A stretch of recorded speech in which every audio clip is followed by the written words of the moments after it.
3, 2, 1.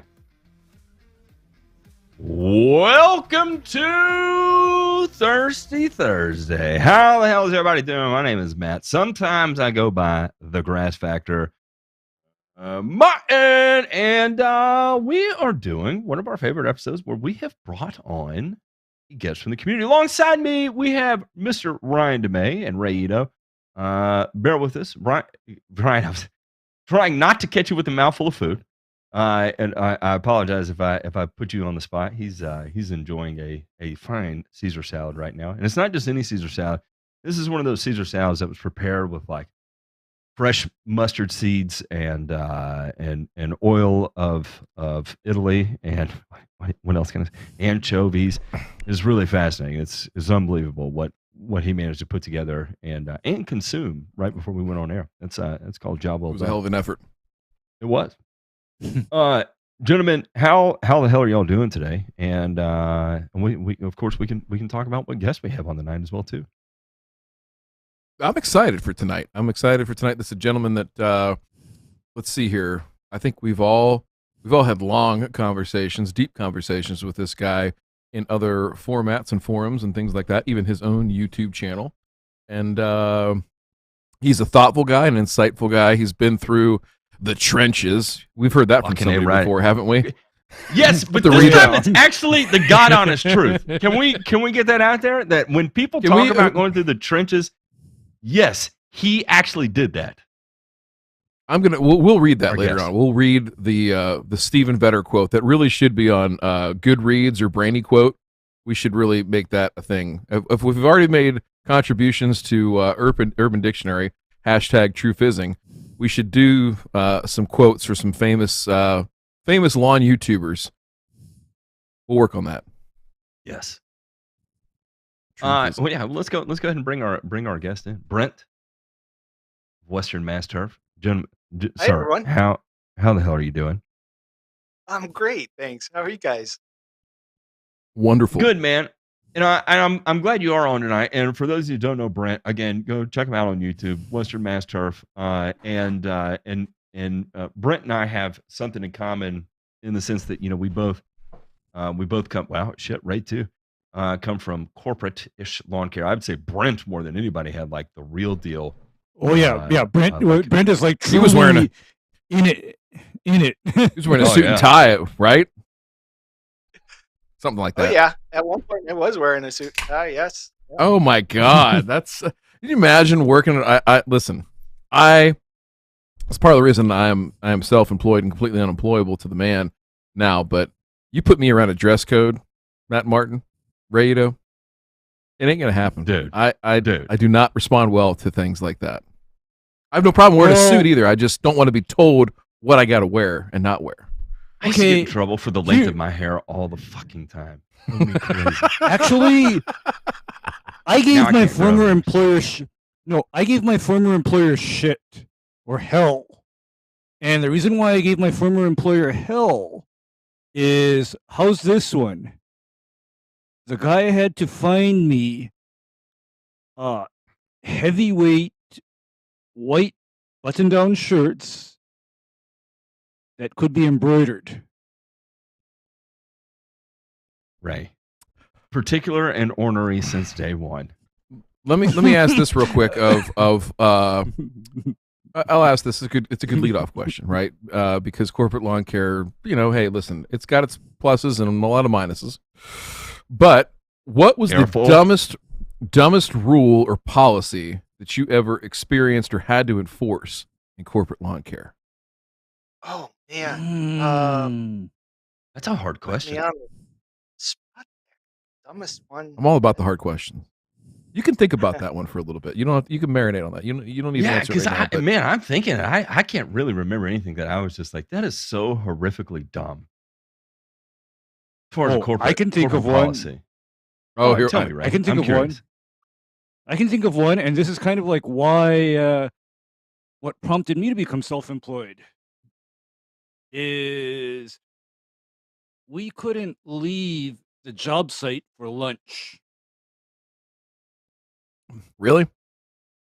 Serious. Oh, That's like a normal Hawaii thing. So how's this for tacky and uncouth? There'd be Ray guys. Brown bagged his lunch with a bottle. No, actually, I skipped. I skipped because you think I want to eat food that has been left out in the tropical sun since 7 a.m. and I only get to it at 12 p.m. I don't fucking think so, Ryan. I don't fucking Reminds me think of a so. quick No story. way. When I did fly out, the only time I've ever been to Hawaii, flying out there, Mhm. about an 8-hour flight. I took a flight from Houston to get there. Gentleman, about Yeah. about 6 hours into the flight, produces a bag of room temperature chip chopped ham right out of the deli, and proceeds to eat himself through probably, I'd say, about 3/4 of a pound of that stuff right there on the plane. Really testing that. No problem with this. Listen, do you know how much, like, literally a bag of lunch meat would be what I would grab out of the fridge in the morning, throw it in, and just roll all day. Grab a handful here, roll it up, eat it like a piece of beef jerky, even though it's not beef jerky. It's just sandwich meat right from the bag. I've been there, I've done that, and I'm not above it. It's disgusting, but you know what? It serves a purpose. This isn't even really necessarily corporate lawn care, but let me ask this question. That a lot. Well, you got sick from it not long ago, if I remember correctly. You did. Yeah, it happens. Yeah. You take your chances. You gotta take risk the risk, reward. yeah. Yep. Full belly of nitrates and somewhat meat. Yeah, sure. Go for it. And salmonella, sure. And listeria, sure. I'll be all right. So, all right. Here's kill me. another lawn care question. Still here, because bastards. That's right. There's a lot of experience. Let's first establish this real quick. Years in turf, getting paid to do it. Let's just go around the horn here. How many? How many, Brent? 16. 16 for Brent. Matthew? 16. All right, 32. Ray? That is fucking crazy. It's 2023. I just did the math on that. And I mean, 32 for me as well. 32 for me so as 6, well. 64. I almost said 12. I almost said 12. Because I don't know what year I'm living in anymore, but May of this year will be the 16th year of getting paid of making chemical application. I'll limit it to that. So making herbicide, pesticide applications, fertilizer. So that's 32 for Ray, 16. I am at I won't count 1996 because that was just like fun money and effing off, but 97 was my first real year. So this will be, what is that? 26, right? 26 years for me. So 26 and 64, boys. 90 fucking years sitting here right now. Holy shit. All right, let's go do our first lawn award now. Just saying, we're a bunch of fogies here. So, all right. Man, so where have the years gone? I am blown away. I haven't done that in a long time. Are you having a moment right now? Yes. Oh my God, this is terrible. Like, dude, you got less than 15 years till you're buying senior coffee. I mean, what? Stop that. Yeah. Hey, I mean, I'm closest. Ray could bang younger chicks right now that are already in menopause. Ooh. Not wrong, Ryan. Not wrong. You see, actually, I did the math right. Not a bad idea. No, I told you. Don't want to be Picasso or anything. I'm still looking for the fried green tomato lady over the age of 40. Well, you need to change the scenery here. I think so. What we need to do is open up the the Western Carolina or something like that for Pro Turf Services. So we've got Western Mass. We just need Brent to franchise it so he can be back in corporate lawn care. He needs a franchise to sell out, and we'll get the Green Dock down there somewhere in Appalachia. But all right, Enough of that. I'm bullshitting around. Brent, tell me, like, first, what did you do before lawn care, and then what was the catalyst to move you to lawn care, and then at what point after the move did you have that moment where you were like, "Oh my God, I am in love"? Yeah, so the first thing was being in education. I went to school to be a teacher, and that was the plan. And my studies went well, and I actually was certified early, even before I graduated, to be in education, and did paraprofessional work. I worked with special needs, worked with as a substitute teacher. I actually had my own classroom for a little bit. And then I would do work in the summertime, mowing and trimming and landscaping and doing that work. And I loved being outdoors. I loved making a difference in a landscape, and everything kind of started to click when I went into an interview for a corporate lawn care position. And Matt, as you and I talked about this on my show, a whole different world of chemical applications, fertility, fungicides. This whole world of the science of lawn care was opened up to me, and I just jumped right down into the rabbit hole, and I'm still falling in it still.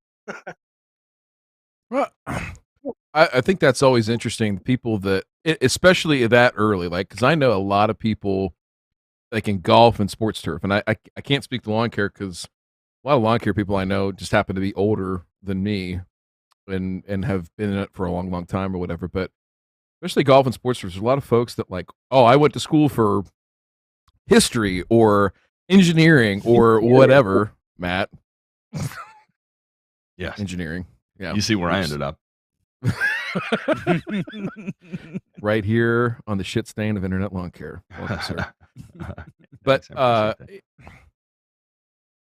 I just find that interesting that, it can happen that fast, right? That Matt's just talking about, how fast the years go and everything like that. Like, you think you're into something, you go get a degree, you spend all this money, you work at it for a little while, and then all of a sudden, like, this epiphany happens. And I had a student like that here recently, a couple years ago, that was he was a history major, 4.0 student in college, never had a B, could have done anything, could have been a stockbroker, anything like that, and his dad was in the business and he swore he would never do it.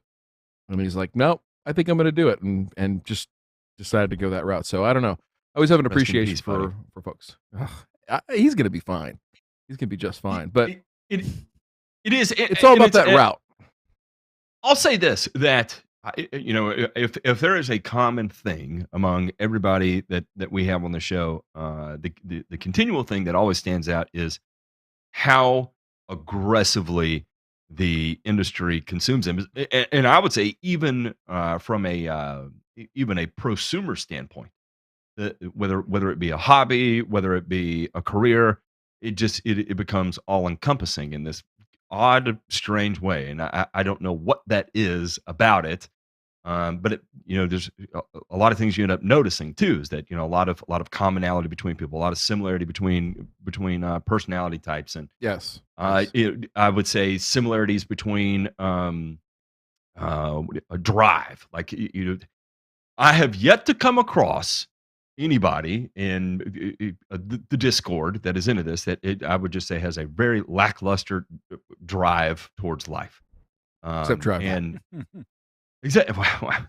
He has a drive, kidding. but it's just misdirected. Oh boy needs to be put in a canal tunnel, to keep him from just bouncing off all the fucking walls. If you could keep it just directed, like a what is it? What is the thing where they shoot protons, through that tube? I can't even. Sounds like a mass collider reactor. What is that called? The accelerator. The particle The proton accelerator. Particle Yes. accelerator. Yeah, we need Yes. some kind of tube like that for Driver because he is. Oh, geez. Anyway, So Brett, let me ask you the this Hadron question. Collider. There we go. Let me ask you this question: is a lot of times you'll hear people that get to this stage and they'll say, well, what would you do different? And I don't like that question because I think it's a negative looking at it from a negative light sometimes. There's being self-reflective and things like that. The question is what was good about the trajectory that you took, making that shift, number one, and then going through the last, you got into it for a year or two, and you decided, hey, I'm going to probably do this long term. So those next 14 or so years, what have been some of the things that you've hung your hat on? And I say this because I'm sure there's other people that are going through this either early stage or mid stage or late stage, and I always try to give them a positive way to look at it. So what was good about your choices, decisions, trajectory, all that for the last 15 or so years? So my aim was to um, have great customer communication, to have great customer service, and I also, when you're in corporate lawn care, you're also kind of competitive with the people that you're working with, and Oh, we hell we yeah. always I was super competitive. I was an athlete. I was a basketball player. I went to school on a golf My scholarship. I man. played volleyball. So when I was put back into this competitive environment that involved science and communication, and uh, I just dove right in. And so what I can hang my hat on is I have way more W's than I have L's. So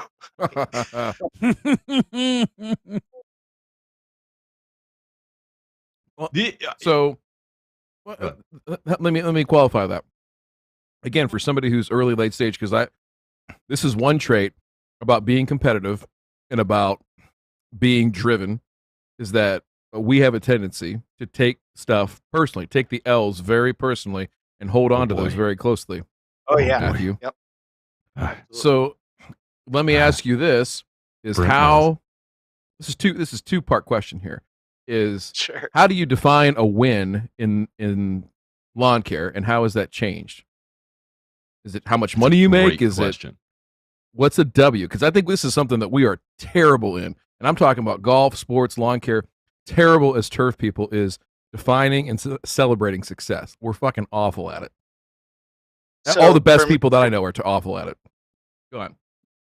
for Well, me then that makes me a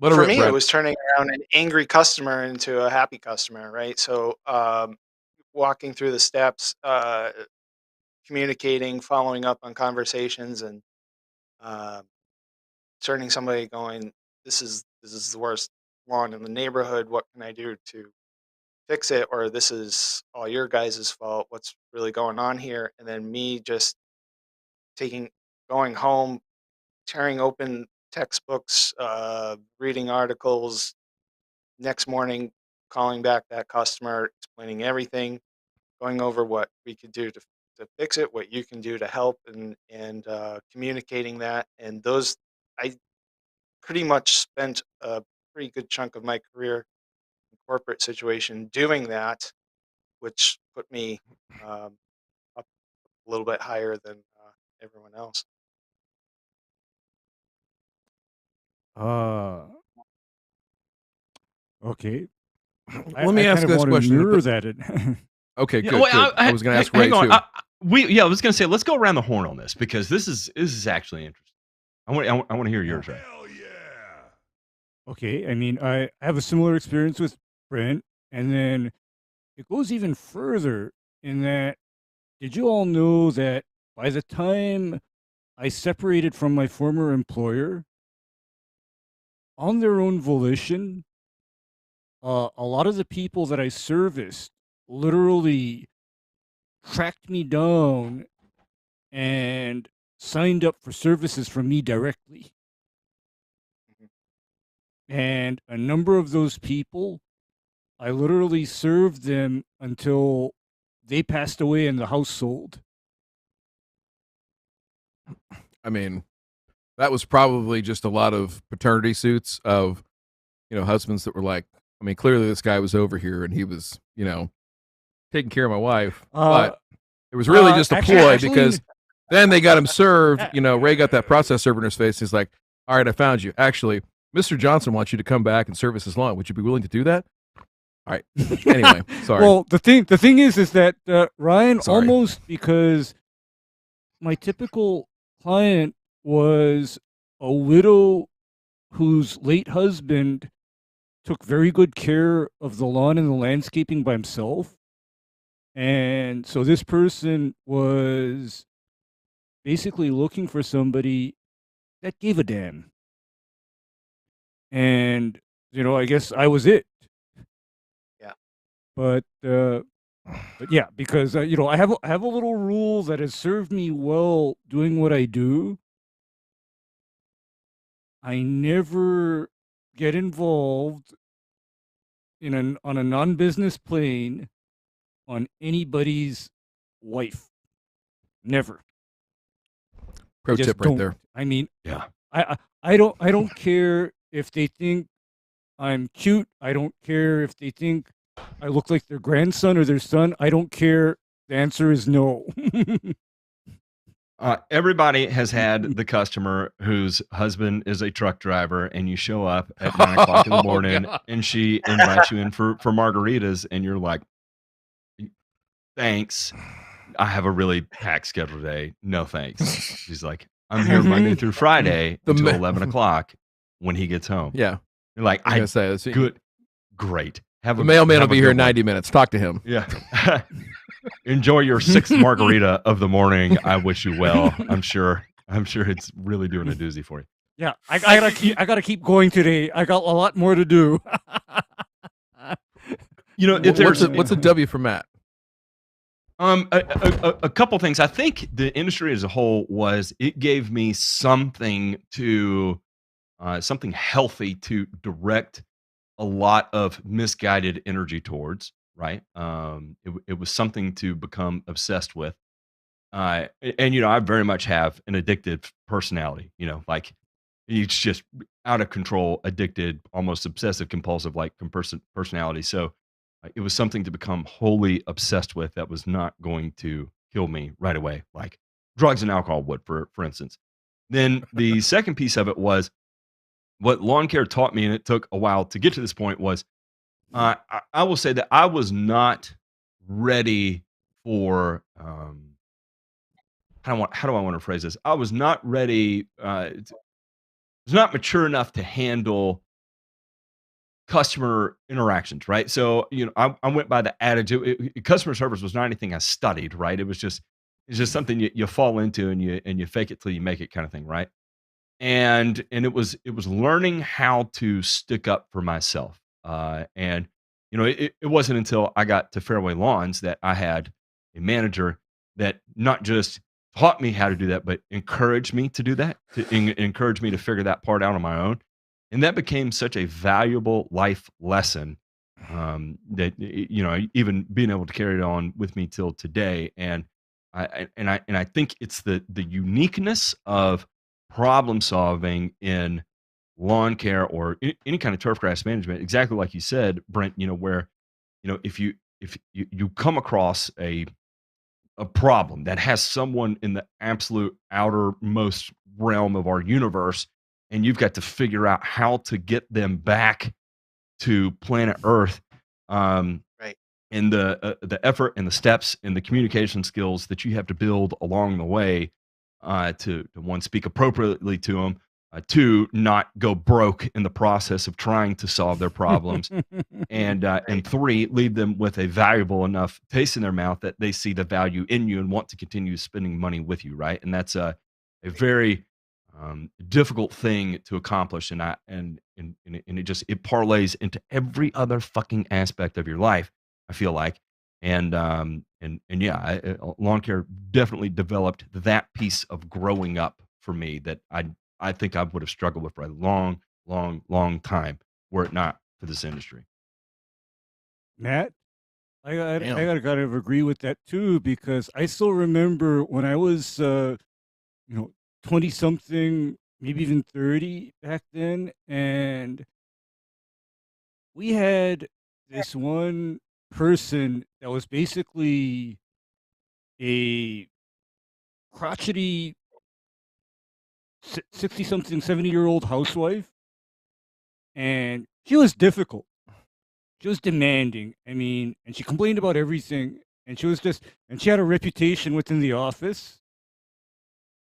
So anyway, I went over to follow up on, one of her latest complaints, and you know what?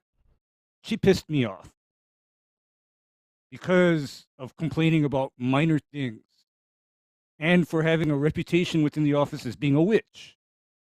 And so what I did in front of her is I kind of peeked towards her garage very deliberately, and she asked me, "Ray, what are you looking at?" And I said, "You know what, ma'am? I'm looking to see if there's a broom next to your Toyota Camry." Jeez, Ray. But you know what? Yes. We kept her business, but she was a lot less demanding after that. She was a lot less demanding, and the people in the office said, "Ray, you said what to her?" Yes. I said, "I did, because she's acting like a witch." This You is telling me not right. that right now doesn't surprise me like at all. And I'm shocked that it did to the people at the branch, but I don't know. Well, What's yours, Demay? Well, you talk about growth and everything like that, and I think that when you get out of school and when you're a younger person, like you have all these wild ideas of how you're going to do something or what you're going to do and everything like that, and then you get put in these spots where it's uncomfortable and you have to do it, and maybe you don't do it so well, or maybe you think you second guess yourself, and there's a lot of that self doubt, and so you know as I sit here and think about it, is earning people's respect and earning their trust so that when the time comes when you are put on the spot, that you trust yourself to do the right thing and know what's right, and that other folks will trust you and say, "Hey, I know you got this. Go take care of it." And you do that by what, but Brent was talking about before. Communication. I think that is probably the most underdone or poorly done or not done at all skill in lawn care. That is what separates a good company or operator or owner or whatever from the rest. And I think that's something that it doesn't scale very well. And that's there's certain things you Yep. can do now. You can take advantage of technology and things like that. But at some point, a company that's got I know guys that have companies that have thousands of accounts, right? And dozens and dozens of techs working, and there's no way that they can ever do it. But the ones that are most successful still find a way to keep it personal, right? Like the one guy I know, his company's got, I mean, again, literally thousands of accounts. He just goes in the CRM and they randomly choose, 100 accounts a month, and he'll sit down for 2 hours and just write out a thank you note and send it, signed by himself, handwritten by himself.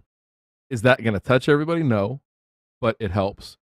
And he has, as he goes down the line. So, but at the singular level, where Brent is. I mean, I love his approach because I think he's very, very thoughtful in the way that he tries to explain things, and it comes through in like on the YouTube channel too. Like you can, when you watch a video of his, you feel like I feel like I'm standing in my front yard and he's talking to me, and I'm thinking, all right, I get where you're coming from, bro. Like keep talking. Let's and I don't know. That's that to me. That whole earning respect and earning trust, so that when you say something, there's not the, well, what about, or like it's okay to discuss and have them learn more and everything like that. But at some point, they called you because they thought you were the expert, and you either need to be treated like an expert or you need to be sent down the road or walk on down yourself. I think so.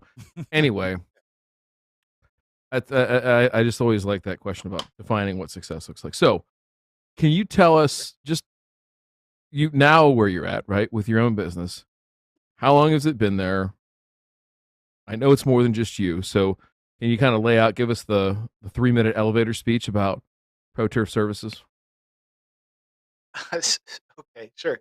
So this is I bought a lawn care company, a smaller lawn care company that is obviously in my area. It was established in 1992, and I've always known the owner, good friend of the family. About 2000, and I believe 16 or 17, he approached me, was saying, I'm looking to either slow down or sell the business. Would you be interested in doing that? And I put some numbers together. I made some hard life choices and went ahead and took the dive into owning my own business. So I started from a platform that was already established. Um, I was also in the area for a long time, so a good Western Mass boy taking over a Western Massachusetts small company took off pretty fast after they heard that I had taken ownership of my own smaller company, and that's where we're at today. Yeah. So, since having started this venture of self employment, what has been the biggest challenges you've faced up to this point?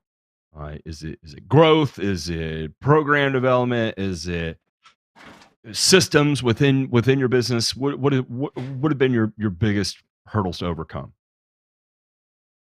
So we all know that going from working for somebody to owning your own business is a big step, right? So learning the systems for sure has been a struggle. And Lush, I'm sure Lushy is watching and he's going to be laughing at this point. But the whole system that I bought was all pen, paper, computer not usually involved. All the taxes were done on paper. Everything was cataloged on uh, the root cards. Sure, Matt, you probably or Ray used a root card in your time or two. So that getting that, working with that, and now I'm in the midst of trying to update that system to bring it into the 21st century. So that's definitely been a fun endeavor to take on. Yes, the technological aspects of it are a bit different because, for example, Brent, I think we kind of talked about this, one on one, where for me, getting everybody on an electronic invoicing and payment system, because you know how we always joke with you about your your ink and feather. Yeah. Uh, okay. In another time, I was printing and mailing invoices at the end of every month. In another time, so I know what that's like. Yeah. Versus now, somebody gets invoiced at 12:01 of the first day of every month. Invoices go out electronically via email. So it's quite the difference, and it's to the point where I normally don't even have to handle cash or checks. Sure. Yeah. I don't.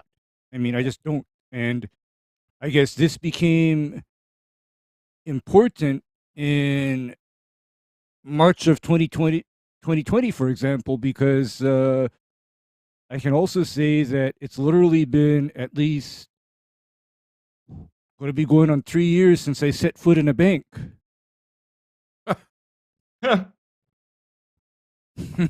Jeez. Ray doesn't like the public Yeah. as much as Matt doesn't like the public, and I think that Brett doesn't like the public. I really think Ray is the grand champion of introvertism here. He is on the logarithmic scale of or factorial, right? Yeah, it is Upper right really, quadrant, yeah. slammed in the corner. Upper Uh-huh. 90. He's got a So- SpaceX engine on the bottom of his growth curve of hate. So if you Well- have somebody that's doing that, oh, go ahead. Wait, go ahead. I'm going to give him a chance to respond No. to that. It's just a matter of me not appreciating their cooties or their contagion. Because, Matt, the last time I had to be on antibiotics was as far away as 2019. Ever since I've consciously avoided people and their cooties, I have not been on 14 days of antibiotics since then. We Yeah. gotta check the Guinness Book of World Records on get that. Somebody who's not an Aborigine or in the Amazon, what's the record for longest length of time in between antibiotics prescriptions? Should look into that. Yeah, Do a little well, research. Yeah, it's just that I I kind of enjoy that not being on that, because I'm thinking every time I go on one of those things, I'm thinking, what kind of creepy, freaky side effects am I setting myself up for doing this? I mean, Yeast I know it's going to infections, keep me right? from doing Yeast infections. That's what we're talking yeast about. infections. Well, there's You a have to shut it down with there's a Sheila weird for a little while, at least a week. exactly, and there's also a rather time for that. horrific infection that affects your intestines Oh, if you are on certain antibiotics, because it wipes out the beneficial bacteria in your intestines, and then your intestines become colonized by a very virulent microbe as a result. C. difficile. That's the name of that microbe. I was just thinking more of like, I can't. It's such a terrible joke. I'm not even gonna say it. I'll tell you after the show. I can't do it on air. All right, let's get back to.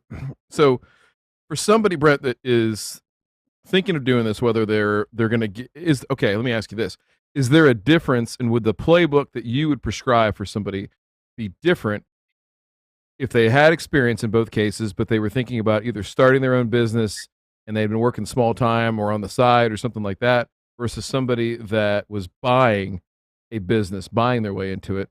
Would the playbook look any different in terms of getting yourself mentally prepared and what you have to learn and how to deal with, some of those challenges, everything like that? What are your thoughts there? So when I first started doing it, I mean, you're not making very much money, right?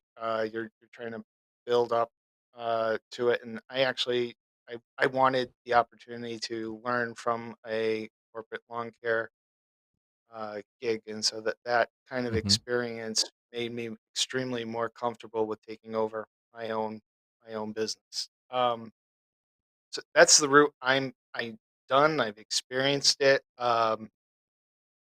So that's the only place that I can really come from. I know the feelings of starting out and doing, all right, start with this lawn or this neighborhood or just maybe even this side of town, and it takes quite a while to get there. I learned quite a bit about how to grow a business from the corporate lawn care side, about door knocking, sending out mailers, just leaving a leave behind after you just finished a property, saying, I do Mrs. Smith's lawn to the left of you.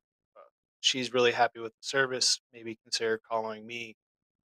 And I have built routes and done that for years, and it's worked. And so those little things, I guess, could help if I can offer anything to that.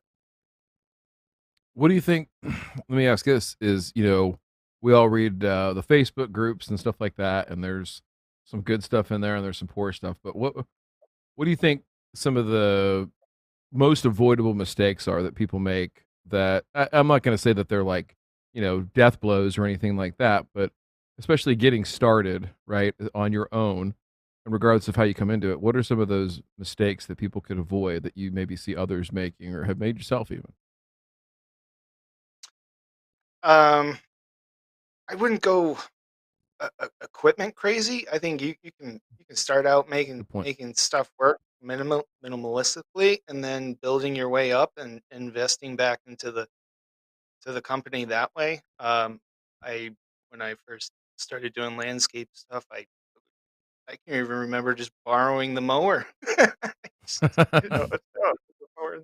I'll borrow it and I'll get this lawn done for you.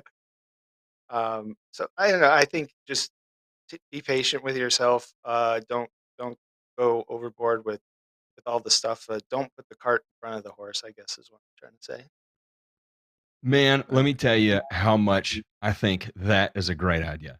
Because and I think younger generations are even worse at this, that you get stuck in this mindset that you can spend your way out of problems in lieu of just sometimes hunkering down and getting it done with what you have, right? In this parlays over to manufacturing too.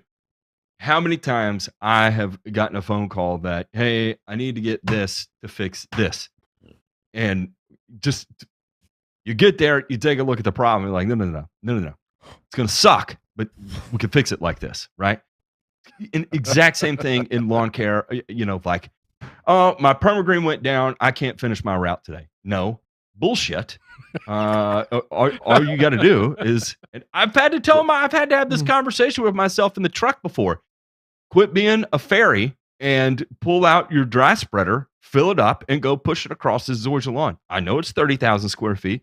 I know I'm going to hate myself at the end of it, but you know what? That's more revenue that I ended up making today because I just wasn't a weak ass motherfucker. I'll put it that way.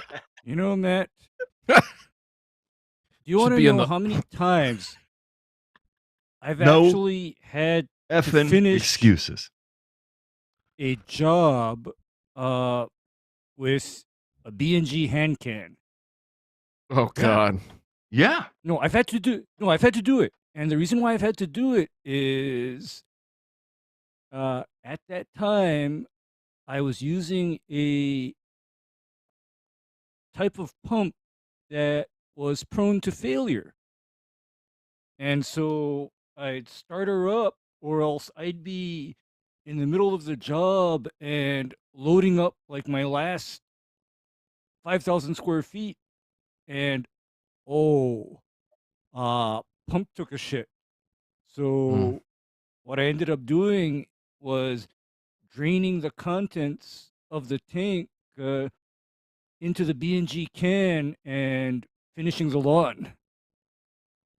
I've been there. I've done some terrible stuff on the golf course too, dude. Yeah, I mean, like it is a mindset thing, right? Like the most important thing is getting the job done, not necessarily like what gets in your way. What's the old saying, Matt and Ray and Brent?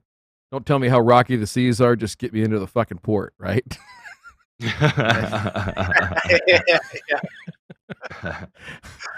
Oh, boss used to say that. Maybe I think so, Matt. What we need to do is we need to get a Grass Factor branded, a Thirsty Thursday branded sticker to put inside the upper lid of every toolbox in a lawn care company that says, "Don't be a weak ass motherfucker today.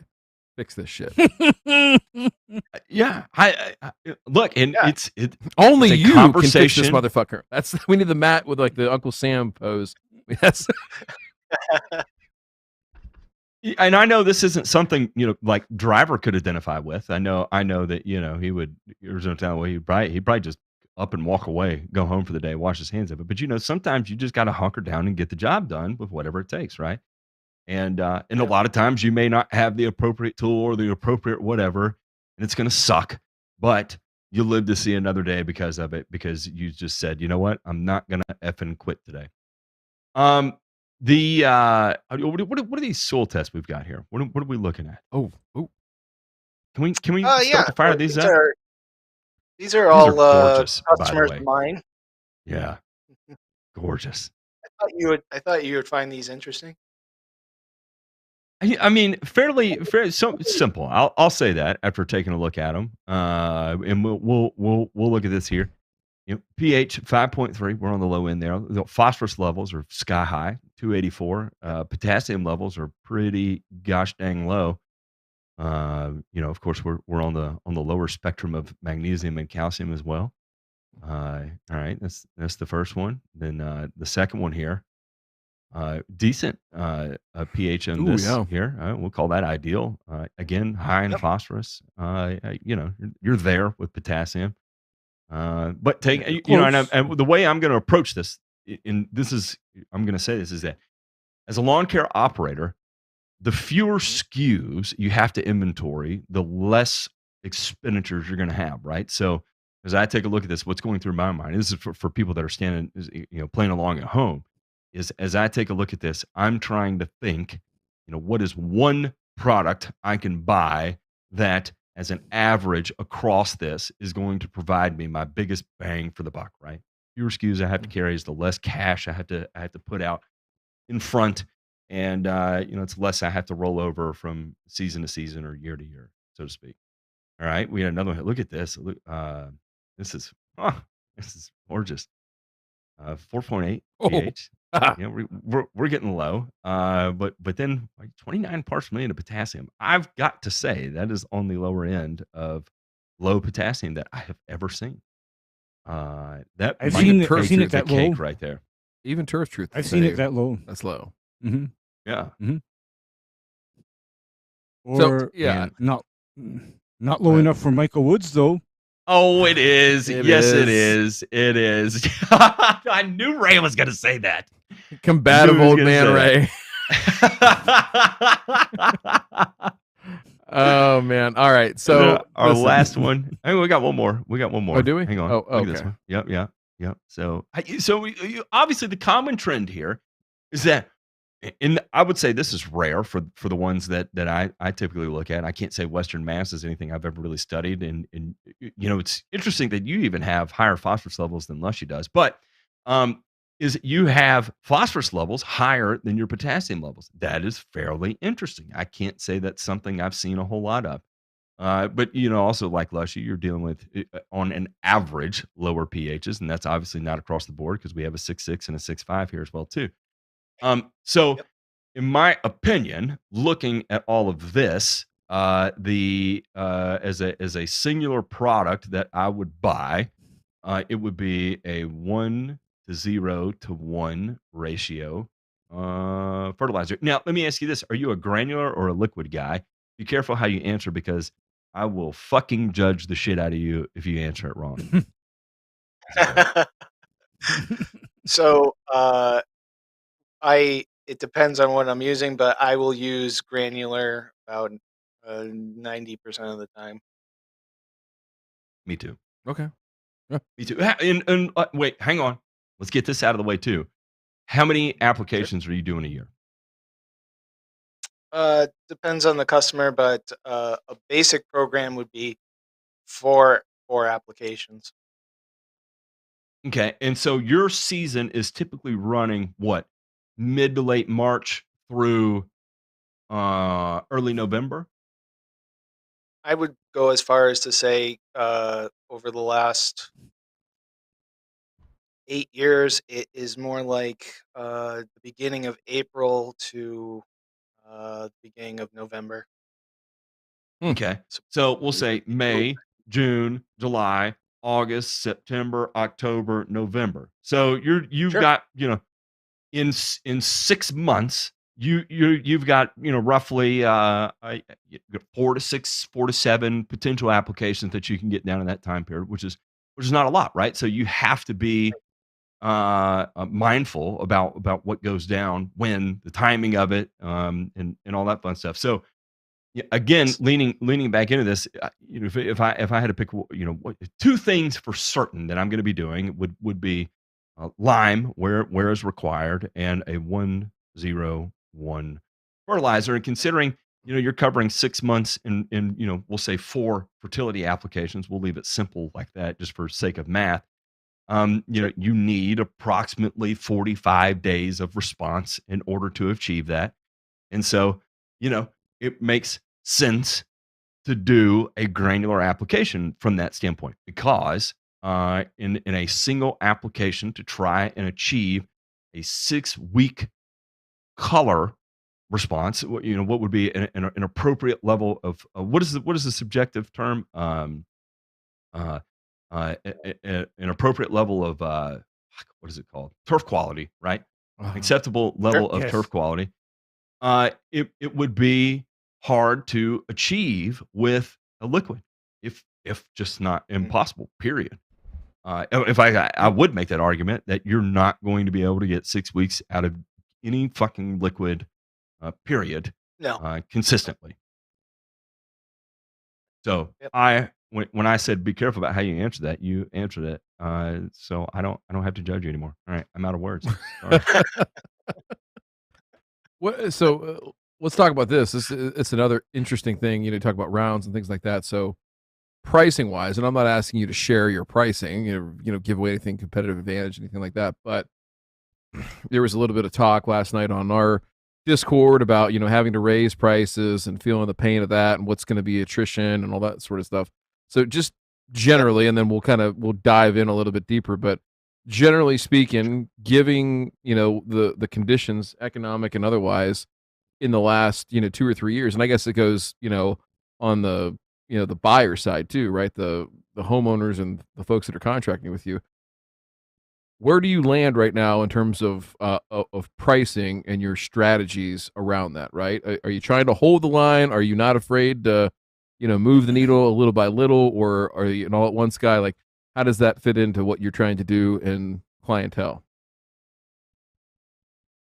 Yeah. So I'm trying to move the needle little by little at this point. I know the pricing of corporate lawn care stuff. I know where we've been at with that. So I'm moving the needle little by little. I think I went up 10% last year, and I'm going up another 5 or 6% roughly on some customers this year. And I'm right now. I think I could be comfortable doing that at this point. Um, going to need to. I mean, the cost of materials is still high. Even just getting invoices and getting things printed is more expensive. Someone running my call center, the prices for that have gone up. Things all around have just increased. So I wouldn't be able to survive if I didn't increase uh, cost of services. Well, for sure, and I think that's the thing is everything's gone up, and personally, what I see, and again, this is anecdotal from talking to folks and different parts of the country, and including you, right? Is that not a lot of people pushing back so much on price increase. More so to the point that you've got folks that understand it, that are willing to accept it, and I think it is a good barometer on the quality, the overall quality of your service. So, not even so much of how you make the lawn, but how well you follow up, the communication, all those things, right? If people feel comfortable with that, they understand the way that's the world works. But if you're teetering on the edge of, the guy that decline the offer to come in and see him naked while getting paid, well, that guy might cut you off the next time you show up there and tell him, hey, there's going to be a price increase. He might not want to have it. So I think it helps, to the question that our friend Little Tiff was asking last night. I didn't get a chance to answer him on there, but I thought we'd have a little bit of a conversation about it here. I don't see it as a bad thing to lose customers in a price increase, right? Unless they're the kind of customer, and this is, I think, sort of an anomaly that you raise prices and your best customers say, I'm out. The kind of customers that are your ideal clients say that I'm out. Now that's a chance for you, right, to go one-on-one and say, hey, what gives? And maybe you learn something about their financial situation otherwise that prevents them from doing it. But I also think too, and I wanted to get your opinion on this, and certainly Matt and Ray too, but what is this a case in certain markets, right, that maybe are a little bit, hey, I'm already kind of touching close to the ceiling here. Do you have a step down offer, right? Do you have an offer of, hey, I can maintain that same price that you've been paying, but you're now going to get 4 apps instead of 6 or something like that without really like screwing up your production rate and your SKUs and all, inventory, things like that. Do you think there's a case for that for some folks or not? I see So Matt wincing already. No. touch, Go ahead, Brent. so just to touch upon what you were talking about before, one of the things that I've certainly noticed is that an increased price kind of eliminates the shoppers. And do we really want shoppers, or do we want loyal customers, right?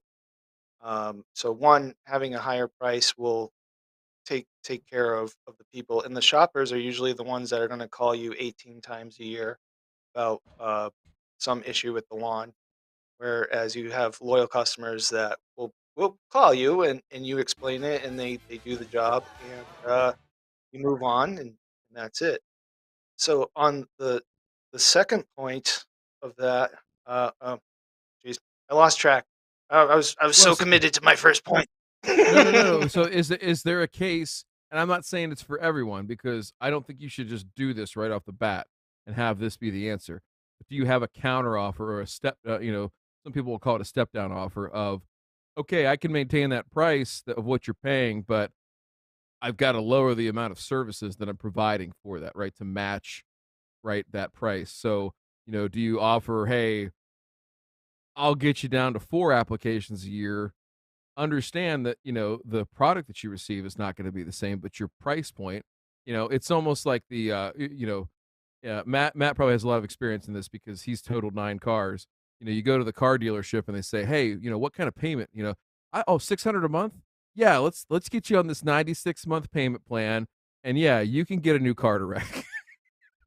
I love you, Matt. That's um, the God I, honest I, truth. there's part of me that I could say that you can get rid of, you can adjust certain aspects of it. So let's say a customer has, on top of five fertilizers, a grub control, a lime, and a fungicide program.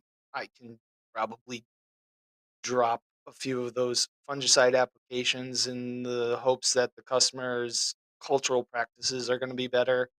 We focus on more of that. So, uh, like a full, Ryan, you call it like a platinum or gold level lawn care Mhm, um, year. You can probably maybe cut into that a little bit. I don't really particularly feel comfortable cutting a basic lawn care mhm, um, program at all. That every application is pretty important. Even that last application, you're getting all the carbohydrates into the grass and preparing it for the spring. So I don't feel comfortable doing that, and I'll explain that to the customer if that's such the case.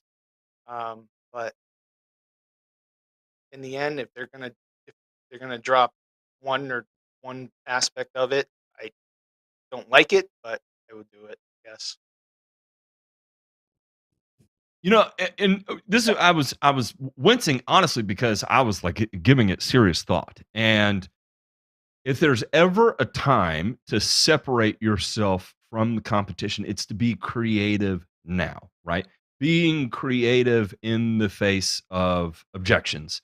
Overcoming objections is you'll hear a lot in the startup space, right? Like when you're raising money, it's always, how do you overcome objections? And hustling lawn care is no different than raising money. It just, varies by the number of zeros at the end that you're trying to earn, right? And so becoming as creative as possible to maintain the deal. And if there's ever a time, it's especially right now, people are in the throes of it. They don't really know what's going to be going in the future. You're more fiscally conservative. People are probably beginning to look at their budget and considering what they're going to be scaling back. And you might start getting those phone calls if you haven't already. I know some people have called me in full fledged panic attack because they started getting phone calls in droves the end of last year, and was just freaking out at the number of phone calls they were getting. I think it was like 80 in a week that they got of people jeez. wanting to cancel. And we talked about, what kind of campaign are you going to run to be able to try and salvage as much of this as possible? Because if they're calling with the intent of canceling, that's a pretty significant objection to overcome. And so it wasn't, and it actually worked out to what I would consider a very, very, very passing grade. Um, and in that particular instance, exactly like you said, Demay, It was figuring out where can I cut an application that Or would just scale down what you got, scale down what you have, right? Maybe instead of 3/4 of a pound every trip, maybe it's down to half a pound, or it's maybe dialing those in a little bit. I don't know. I'm undecided that was on that. that was the other thing too, was making some program modifications, because this is one of the guys that likes to do the one and done type of deal, where it's one fertility app done at the beginning of the year, because it's northern Indiana short growing season, right?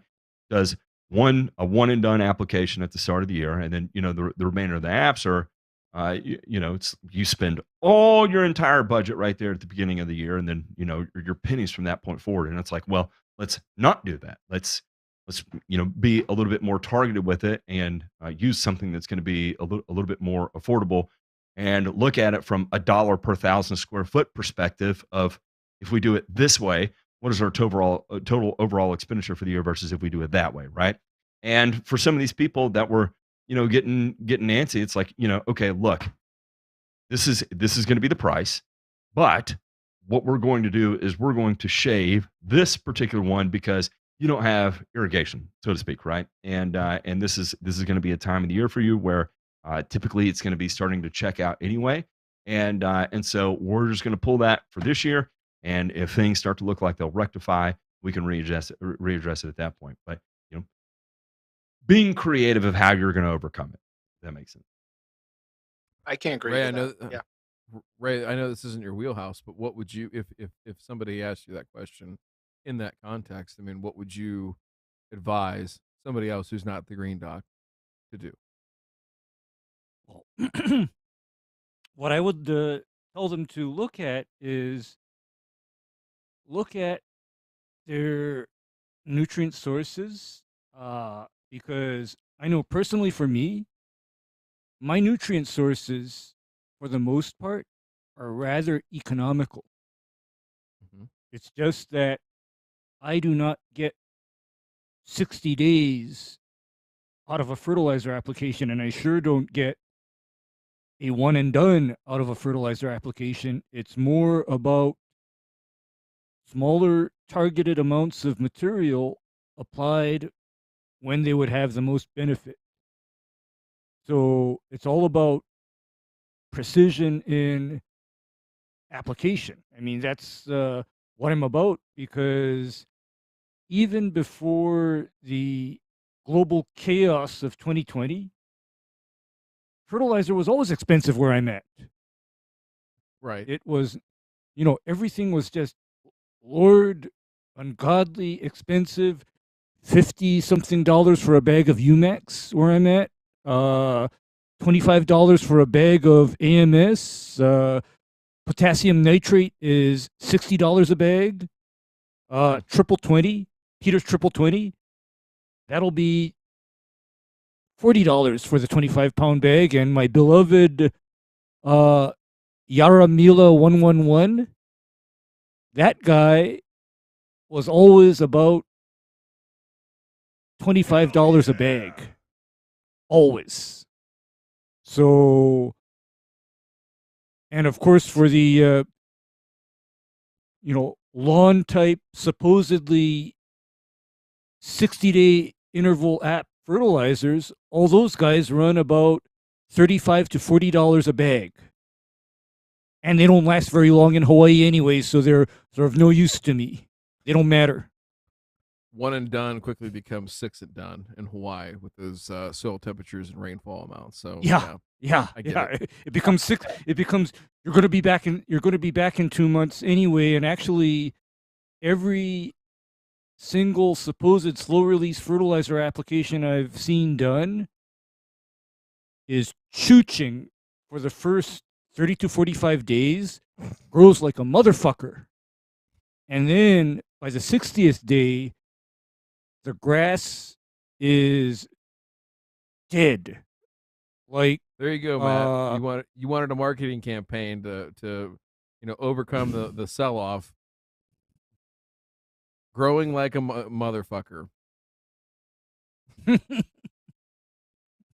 Yes. Mrs. Johnson. But We're gonna do this Yeah. new thing called. I can totally see Ray saying that with a straight face to some sweet old lady, and she'd be like, "That sounds motherfucking great. Let's do it, Mister Ito." All right. Anyway, How, I get it. I but get then, it. yeah, but then what I would tell people to do is, hey, you got to look at getting every single dollar and hour of time to apply out of your applications, and then parlaying into that. What I would also counsel people to do, and I've been harping on this forever, is get your soil pH right. Okay? Because calcium and magnesium are also important nutrients for the turf grass that can become limiting factors. And a pH out of range then makes every ounce of N, P, and K that you intend to apply to that turf area that much less efficient, where in another time, your response to that lack of response and inefficiency would be to throw down more fertilizer. But then in these hard times, I don't know of anybody in the business that willingly throws down more fertilizer because they're not getting a response out of their application right now. I don't know anybody in the business that's willing to do that because You'd be surprised. everything has gotten so expensive. They're all in the Facebook groups, right? They're all, yeah. Anyway, I don't want to go any deeper than that. All right, let me ask you this, Brent. Is well, and Sure. I say this. I ask that question because I think it is something that in certain areas of the country that folks might have to look at, because I really feel like there's price pressures in areas that have a lower cost of living, right? That it might be hard to justify, Right. somebody adding that expense, because it's not like, oh, hey, I live in, Pine Bluff, Arkansas, and, my fertilizer hasn't gone up nearly as much as it has in Knoxville or Metro New York or something like that. Like, it's pretty ubiquitous, right? So it's not transitory to be able to say, oh, well, hey, I can only raise your price, 10% here in Pine Bluff, and I can go up 35% in Metro New York just because, well, that's just the cost of living and the cost of doing business in these areas. If it's a product thing, right, it's kind of hitting everybody the same. So it's tougher in those lower cost of living areas, where I think you got to have some type of a Right. pivot. In my mind, right? So let me ask you No, this, you're because absolutely right. you hear this a lot. I hear this a lot. I think we all do. Is you'll hear these internet gurus. Man, we have to go back and watch one of those on the after shows, guys. The sales gurus up there in Canada, and dive in on that one again. Gosh, those guys. But you hear the term, you got to know your numbers. You got to know your numbers. What does that mean to you as a business owner and as somebody who's been in this industry for 16 years now? When somebody says know your numbers, what numbers are they talking about? And what are the most important ones that you look at, as far as, key performance index or metrics, right? I love this question. So, You too. knowing your numbers is across many fields, right? So, how much are you spending on gasoline to get to each stop? How much are you paying your technicians? What expenses are you putting into marketing? What expenses are you putting on your overhead? It goes across many fields. So, if knowing your numbers is a pretty broad statement to covering all the fields of expenses, is how I take that. So, but so in your case, right? What numbers are most important to you in your business? And I'm not saying that your answer is going to be the same as somebody else's answer, whether they be in volume lawn care, a one man band, anywhere in between. But to you, no wrong answers here. But what are you looking at in terms of, money in, money out, product costs, cost of acquisition for a customer? Like, what are the ones that may mean the most to you in your business? Um, yeah, so we we had a hard time this year, well, last year, having the price match what the cost was. So we weren't bringing in the kind of money that we were the year before, even with the increase in prices. So I got burned on the back end of that. I didn't count on gasoline prices being so high for so long all year. So there were some projections that I missed, and I got burned on the back end of that. So I'm working to fix that for myself for this year. So I agree that got to know your numbers. I'm still in the midst of improving that aspect of my own company as well. Fair enough. Yeah, I mean, I think it's always a struggle. Matt, Ray, I like these questions going around the horn because of our collective 90 years of experience in this room. It's a interesting panel. But so let me add, I'll add this on to you guys because your businesses have changed, evolved, everything like that. What are the numbers that mean the most to you, and is it different now than it was in the beginning? Let's take that. Say Oh, that. fuck yeah! I think it's always a moving needle, right? I mean, the needle is always moving because the scope of your business or the focus of your business or your strengths or your weaknesses are always moving, right? And so you have to make that adjustment as you go. Like, and I'll give a shout out to a guy named John Pajak, who I'll never forget the first time I watched him break this down and explain it to me, who was actually from one of the Facebook groups.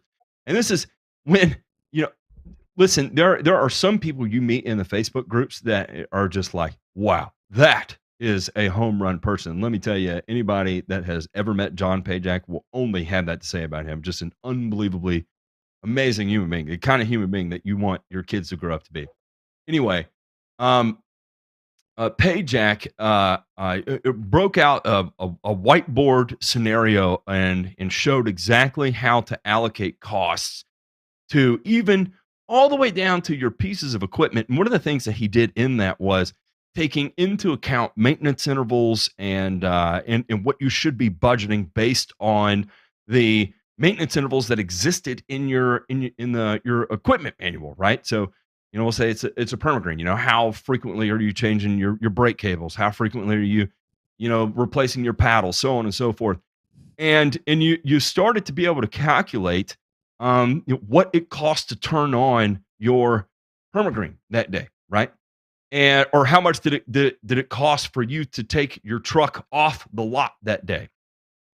And what that allows you to do is make that judgment call of when for instance, do I want to bring in a technician today to help me, try to get a route in, and we might get rained out at 9 o'clock in the morning, and then be able to pick it up at 2 o'clock in the afternoon, or is it going to be cheaper to just call the day and have a day of no production? Which one is going to end up costing me more money?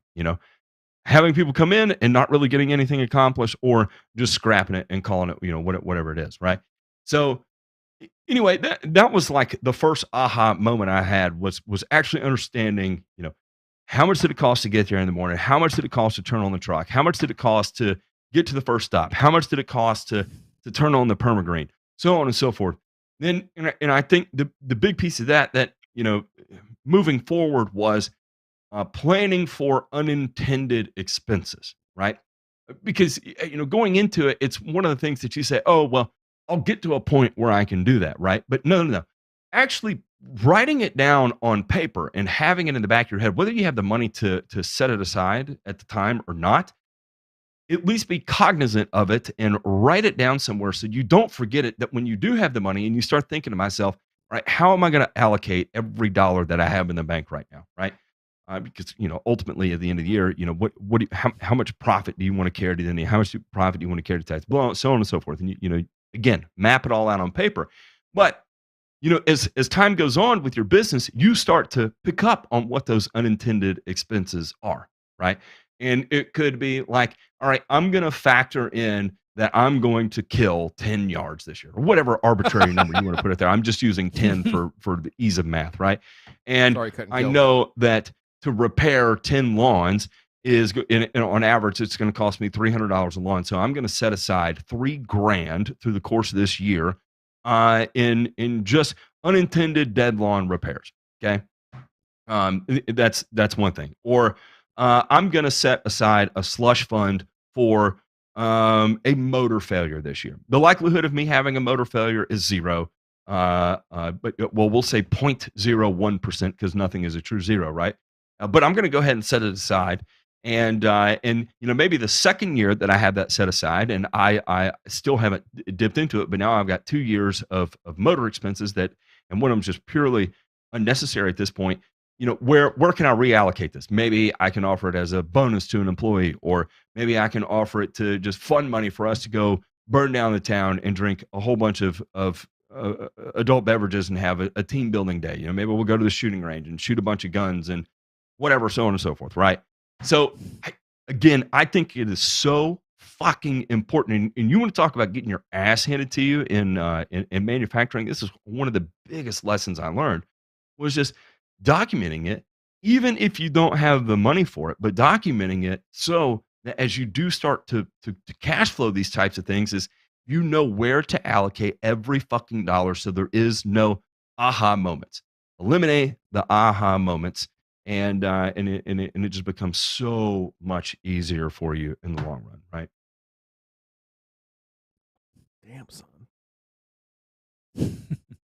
Ray, A what do lot you of think? sleepless nights. A lot of sleepless nights. I've gotten those texts. Whoops.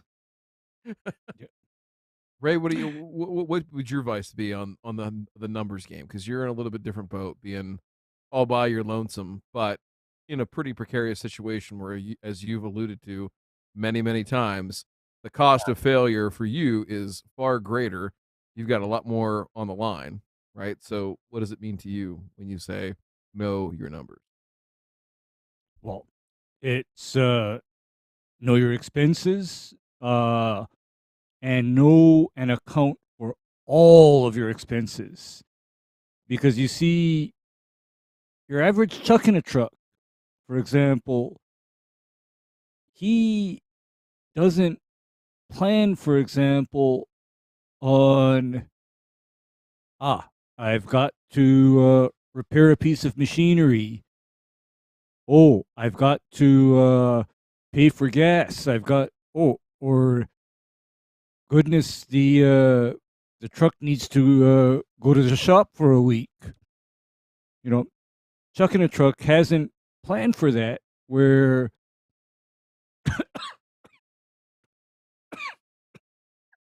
Careful. Nope. Truck in a truck's coming to get you. All right, you take a break for a second. Take a sip of tea.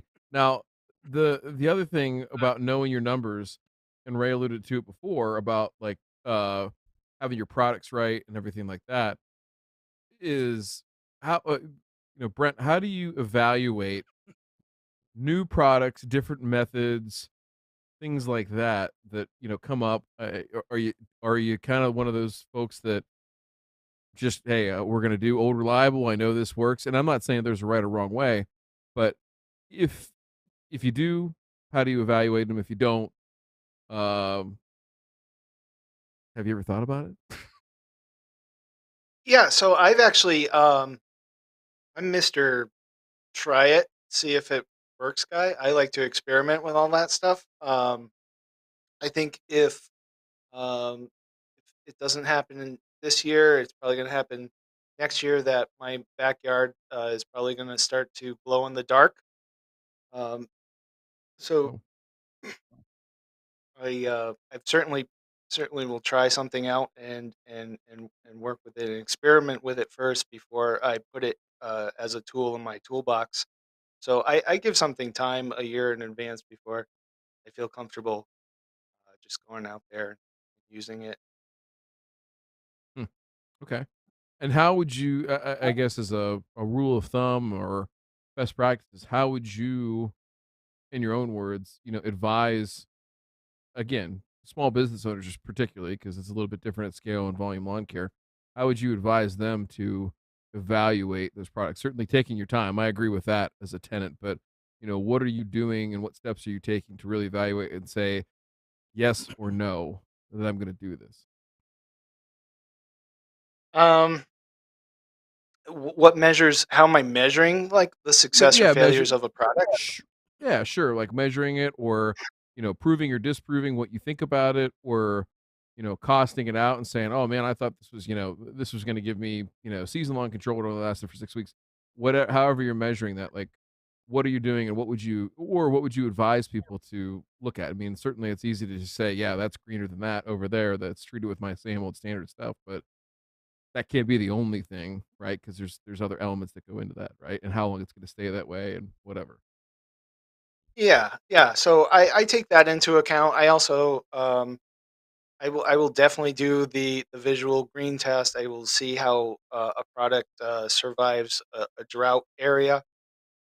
So let's say I put something down that I was questioning the amount of nitrogen that it has going into the summertime. Did it just smoke out all my fine fescue, or are we going to survive this, or what's going on there? So I'm cautious with stuff. I love experimenting with it, but certainly also cautious at the same time. So I will measure how its durability through the summertime. I will measure how, okay, I know this is a property that's on sandier soils, heavier irrigated. Did it last 6 weeks? Did it last 5 weeks? Did it last 2 weeks? Like, I will go back and I'll check on that and make a note on the account that we tried this, and where it's at with that. And, I can go back to the distributor and say, I like this aspect of it. I did not like that aspect of it. So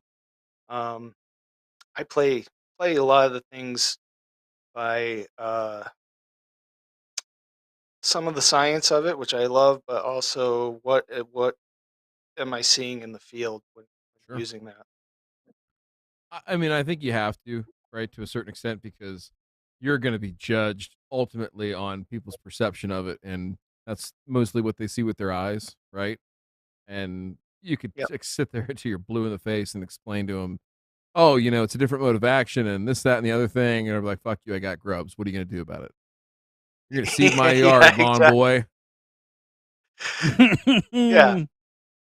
Yeah, Mm. and I play around with other things that with herbicides, and I like to experiment with that and the combinations of that, and um, it's it's fun. It's scary as shit sometimes. You experiment using shore power a couple years ago, 2 years ago. Yeah, buddy. You, s- Wow. you start to Wow. see the lawn start on fire in front of your eyes, and Quite go. literally. I think this one. Okay. You know, that kind of experimentation, the way I approach it is over the years, I've gotten a very good sense of what is likely to cause, for lack of a better description, a very dramatic effect. And, Brent, what has gone very far for me because uh, I frequently make the kind of applications where it looks like I killed the lawn for a month. Okay. What goes a long way for me is I tell people that that is exactly what's going to happen. Yeah, And so when it does happen, I forewarn them, and as it's happening, I can tell them this is what you can expect. yeah, It's yep, different from you doing right, something and then you are just as or more surprised than your client. right, exactly. Been there. Okay? Yeah, It's a very rare day where that is the position I'm in, where usually I get a call like that and I tell them, "Oh, don't you remember that before I actually applied this, I told you to expect that it's going to look like I killed your lawn." right. Weird things Right? happen from time to time, and Yeah. I've been there a couple of times. Yeah. Sprayed some things that had a reasonable expectation of what was going to happen. Let me tell you what, boys. It was a Hollywood movie ending that was an absolute thriller. It was not what I expected, and yeah, you know that Plot twist. dream. Yeah, you know that dream where you're like up on the stage in the auditorium at school and you're completely naked in front of the entire student body. That's kind of what it feels like. When you get a call that says, "Hey, things aren't looking so hot up here." So anyway, I don't know.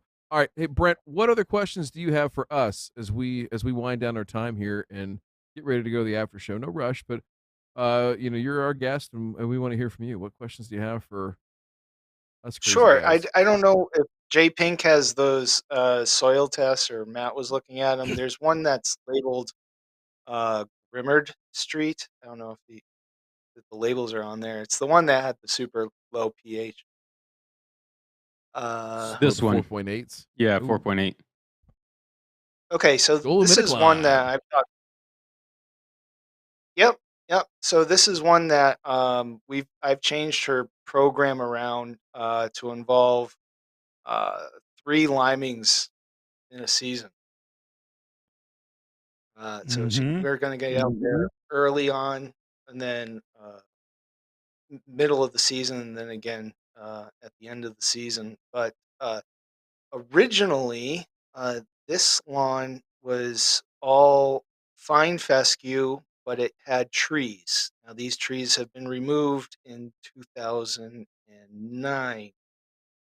So now it has full sun exposure. Um, Obviously, you can see it's very sandy, and over the last 3 years, the fine fescue has been dying back. Mm. It's not surviving the summer, and it's just atrophying. And we are in the midst of repairing that. So, what what what would you guys recommend for repairing and restoring a lawn such as that? And you say the trees are gone, Brent, right? The trees that were providing shade have gone away. Yes. Okay. Uh, what other cool season grasses besides fine fescue typically grow well in your area? Cool season grass. Well, we have ryegrass, bluegrass, and we have tall fescue. Um, we Mm-hmm. have bent grass. For this, I'll give away a little bit is that I've started to convert this to a tall fescue lawn. Okay. Okay. Okay. Yeah. Well, that would be the good choice. And of course, what you said about planning on 3 lime applications per year, that's also sounding good because my understanding of turf type tall fescue is that it was specifically selected and bred to thrive and prosper in the more alkaline soils rather than acidic soils. Sure. Yep. Because otherwise, if you told me that you weren't going to lime, what I would have told you is expect a lot of volunteer bent grass. Expect it. Yeah, yeah, and surprisingly, there for this particular one, there is not a lot of. I haven't seen bent grass in this lawn. I see it in every lawn here. It's everywhere. This particular one is Mm-mm. out of a handful of ones. It's not there, um, and the customer wants this to survive past spring, right? And she does water. It's an impact sprinkler. She works from home. She will water in the morning. She will do all those things. When she starts, she for the last 3 years, when she started to see her fine fescue fade back in the summertime, she did run the irrigation, and we did set up, you know, a half an inch and a half of water a week or so, and she was still losing turf here. So Hmm. uh, this particular area just beats down with sun. So one of the Right. problems here. Right. I mean, that's basically why I was asking what cool season grass does well, in the sun, because my understanding of fine fescue is that is your ideal grass if you have areas that get less than full sun and are in an acidic soil. You see, that's like a use case for fine fescues is acidic soil and tree cover. Yeah, and I don't know if it was because the grass itself matured in the shade and became used to that, or adapted to that. Now it was last uh, 8-9 years now has Mm. full sun exposure. I don't. Actually, this is not the first time I've heard of it happening because I think we have somebody on the Discord where he had trees removed around his backyard, and he previously had a very low maintenance fine fescue lawn.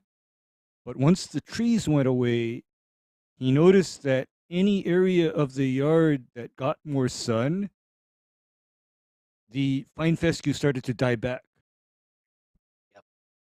So it's not, a unusual situation. So yeah, I mean, tall fescue, I guess that would be the default for a lower need, lower maintenance lawn.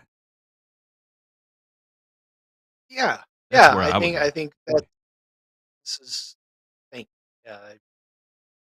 So, like, I think what on the. Oh, okay. This is a different one. This is actually. Oh, okay. So yeah, there it is there. So we're doing 3 applications of lime. We're replacing one of those fertilizers with a lime application like you were talking about earlier, Ryan, where you're Yeah. customizing something um, to make it more affordable. So we're dropping that one of the fertilizers and replacing it with a lime application. I mean, I think Well, until you really get your 3 apps in and check your pH again, I do think it's going to be challenging no matter what. I mean, 4.8, you'll get stuff to grow, but you're always going to be at the mercy. Like the window with which you have to grow good turf in challenging conditions, if that pH was, a full point higher, goes from, this big down to about this big. So Yeah, you're yeah, you're yeah. just gonna you're just gonna have to tough it out and tell her that this is a years long process, and because of the parent material, so it's never going to go away. So she's always going to be on a liming program, and I think that with tall fescue, uh, you are going to find that it is a little bit more adaptable. What Evie was saying on the chat there, that fine fescue gets a lot of pub at being really good in lower pH soils, which is true, but it's also very species driven, right? So there's just not, fine fescue isn't a grass. It's a collection of different grasses, Right.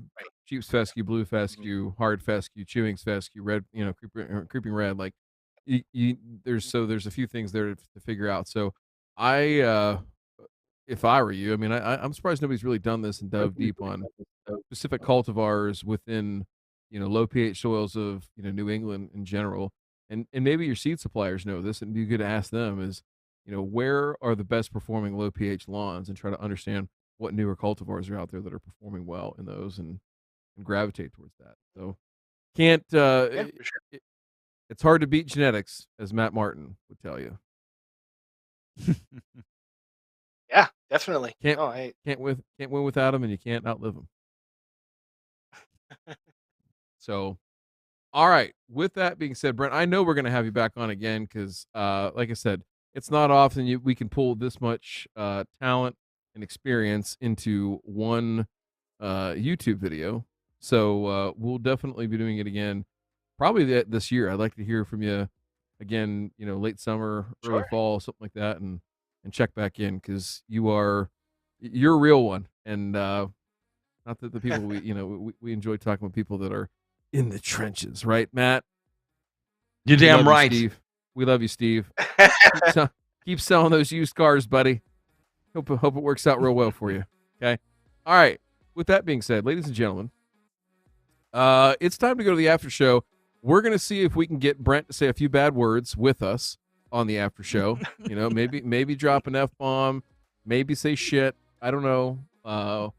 We've already taken up a collection to pay the swear jar for him, and we'll see if we can get him to say some terrible things. But if you want to join us there, you'll have to join our Patreon, because we are merely a fledgling show on YouTube. Matt's only got 24,000 subscribers, and gosh, he checks it. What, Matt? I mean, it's probably every time you use the restroom, you're probably hopping on and checking out your subscriber count. I know it means a whole lot to you. It's how you measure your life and your success in this world. Kids, family, money, income, education. I mean, those things are all really secondary and paltry in comparison to how you define your life on YouTube. And so, all that being said, that's total inside jokes that only one person in this world would get. But if you want to join us, go check us out, www.patreon.com/burn-return. You can get right on there. Pay us. I think right now, again, we're back to less than a gallon of gas. We're pretty close to it at the lowest level. And, airport beers are getting more expensive. Our channel is not. And so we want you to come join us. We say bad things. We talk a little bit more in depth about some of the stuff that's out there on the internet. And you get some other cool stuff like access to our Discord, live Zooms, late at night, talking all about everything with Turf and Brent, and Ray, and Matt, and whoever else is on there. So, with that being said, boy, some of the conversations that's been going on in the Discord here over the last, 2-3 weeks have been wild. And I mean that in the best of ways. Like, if you're legitimately interested in some of the more nuanced, what's coming in turfgrass kind of sort of deal, let me tell you, the last 2 weeks have just been absolutely bonkers. And I mean that in the best of ways. So do it. Patreon.com/burn-return. We're going to catch you on the effing flip side. Bye. Oh, and don't forget to unsubscribe.